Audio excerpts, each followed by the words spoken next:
Hello, my name is Ethan Hewlin. Like you, I live in a world that never stops moving. Also like you, I have stories. These are my stories, the true stories of a tryhard.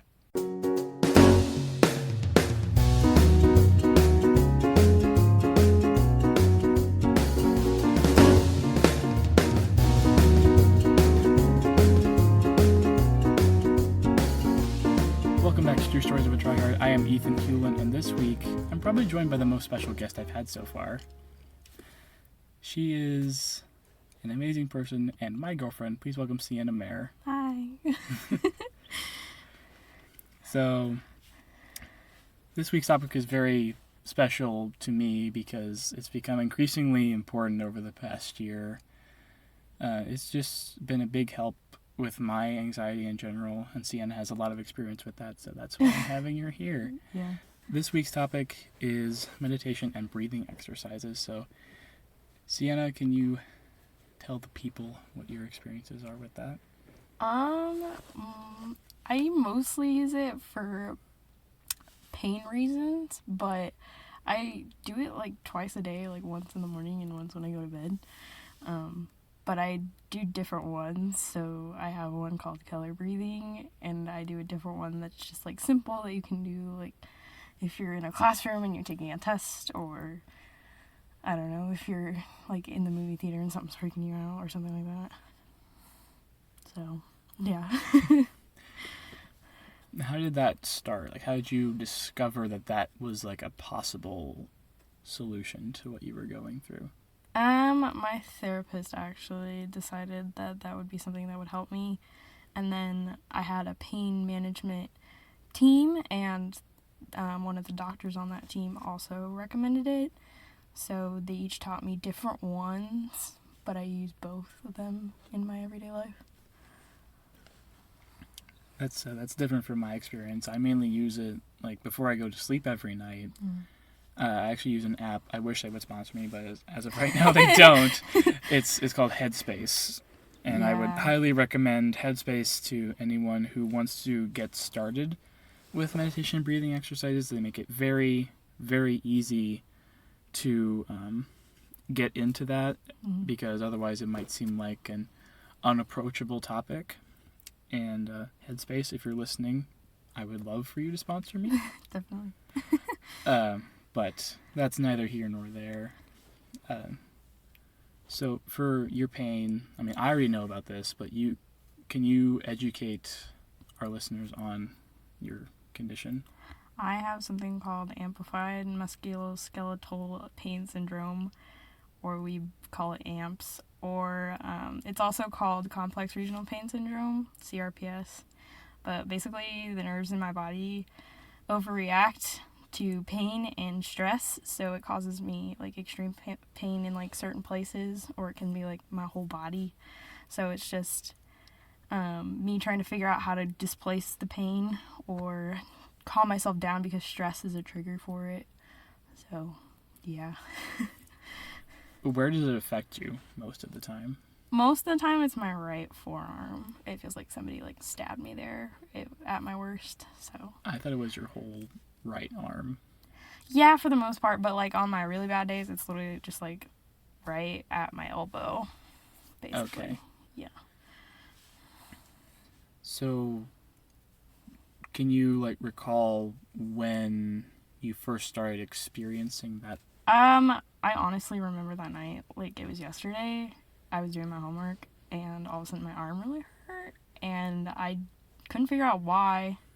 I told my mom and took some pain meds and went to bed that night, and they never really worked. So since then, I've had to get tests done. It took about a year for them to diagnose me. But yeah, it was just one random night when it triggered.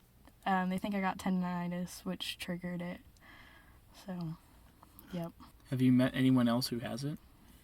No, even though I've been told that since I introduced our high school to that condition, that more students have come out with it to the nurse, and the nurse like helped me through it and figured out what it was.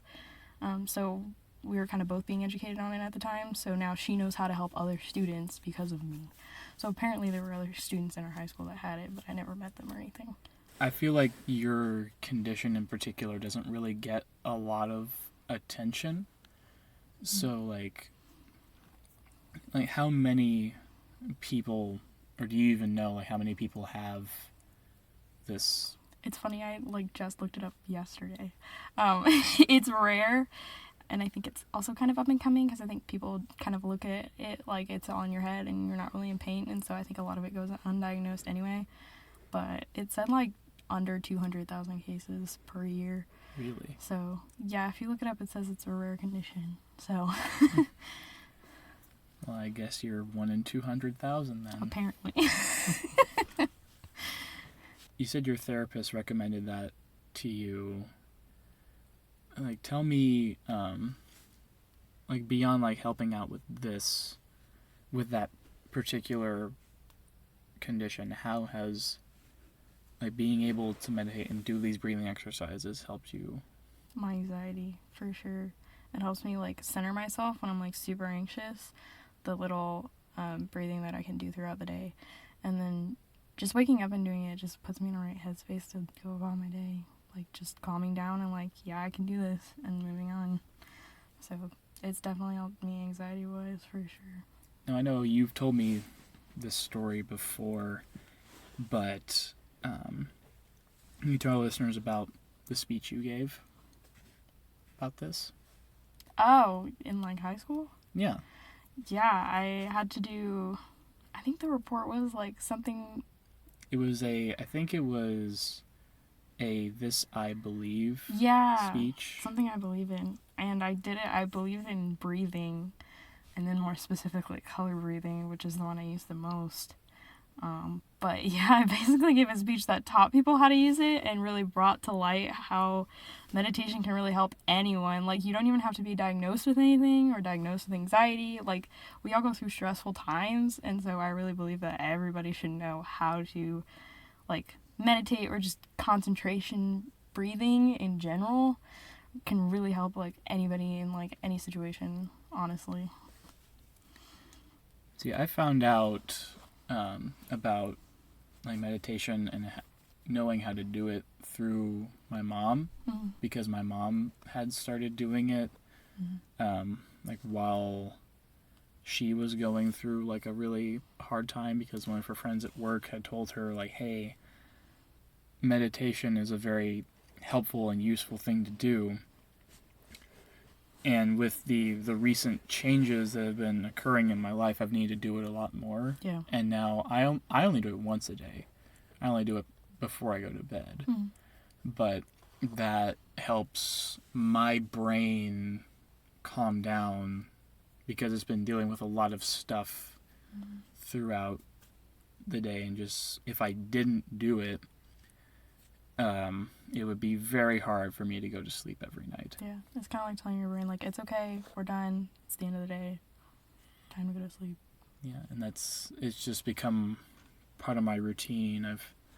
I've been doing it consistently for almost a year, which has drastically increased the quality of my sleep. And weighted blankets don't hurt either. Yeah.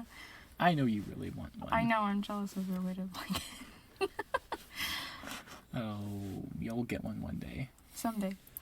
I can dream. One can only dream. Yeah, that's okay. Oh boy. Man, I've really wanted you to come on here for a while, because of this particular topic, because you know so much. Yeah. I think it's fun to talk about, in my opinion, because I feel like everybody needs it. So. When you're telling other people about it, what kind of things do people say when they don't want to do it?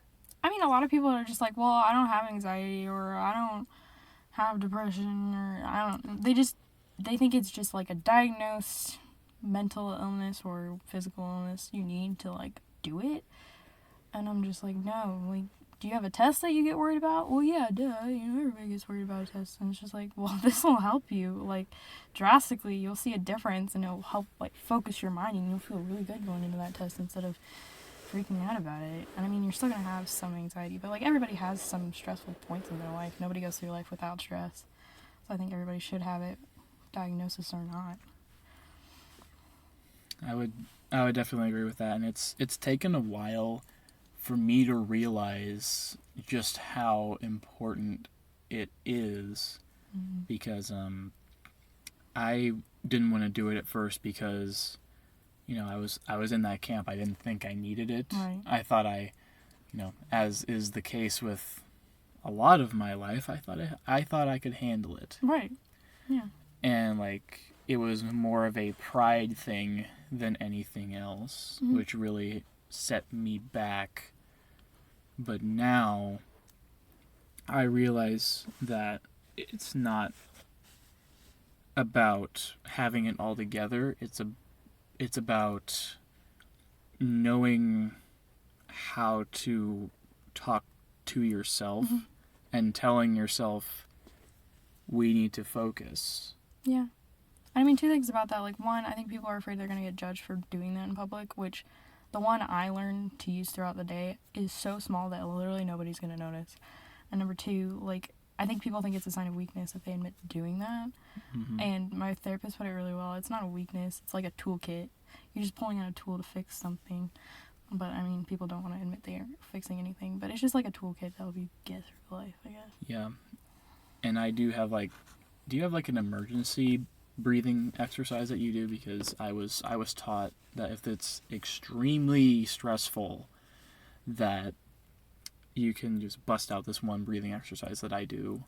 Like if I have like a really big test that I'm about to go do, or I'm in the middle of it, I'll just take big deep breath in, hold it, and let it go. That's that one. My therapist calls it like the 2-4-6.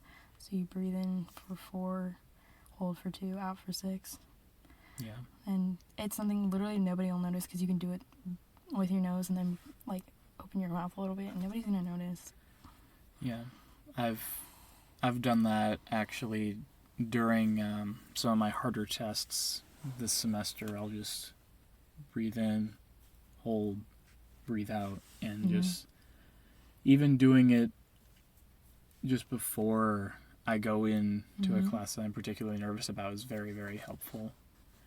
Yeah. So what do you say to people who think they're too good for this? Again, I just point out like anything that everybody has to do, like a test or give a speech or meet new people. Like we all go through stress. There's everyday stressors that literally everyone has gone through, and you're gonna need it. It'll help drastically. Like just try it once. It's not gonna hurt to try it. So what do you have to lose? Right. Yeah.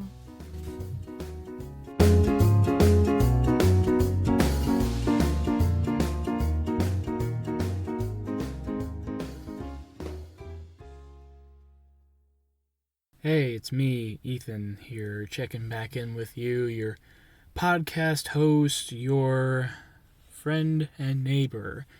And I'm here to tell you about the first ever sponsor for True Stories of a Tryhard, Audible. Audible is an online audiobook library where you can get thousands of titles, and they're having an exclusive offer for True Stories of a Tryhard listeners. You can get one free audiobook with a 30-day trial to give you just an opportunity to check them out. So go ahead and go to audible.com/True Stories of a Tryhard to get your free trial today, including The Hobbit by J.R.R. Tolkien. In fact, I believe all the Lord of the Rings books are there.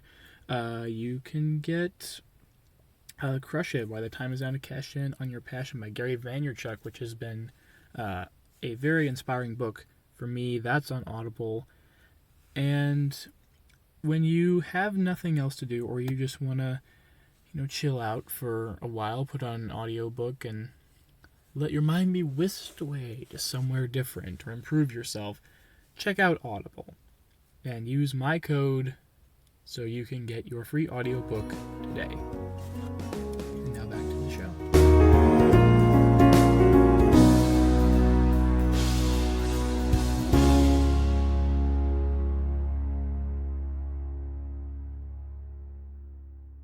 So within your realm of anxiety, I know that you are afraid of crowds. and you will stick to me like glue if we are... Death grip your shoulders. Yes. If we go out to, like, the mall or, like, a concert or just a place where there's a lot of people that you don't know. Yeah. How has, or have you ever used your breathing exercises to help with that? More recently, yes. Before that, no.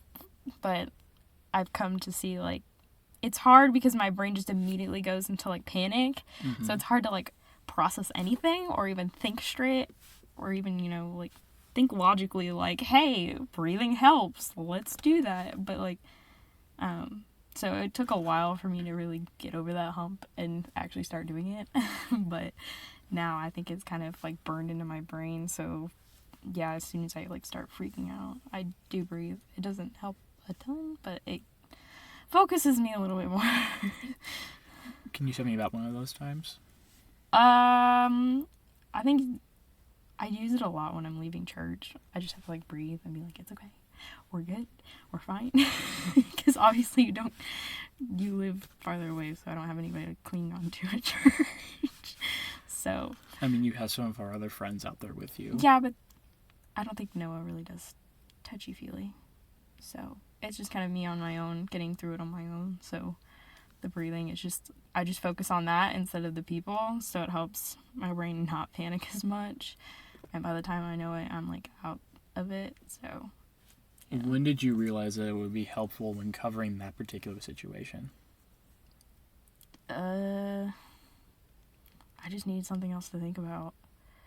And I was like, what else? And, I mean, even, like, the guy that was in charge of, like, the pain management clinic, he's like, we mainly used it as a distractor from pain, so I knew it was a distractor from pain, so why not try it out as, like, a distractor from anxiety?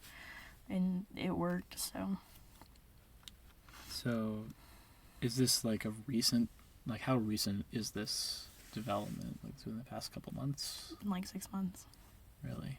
Yeah.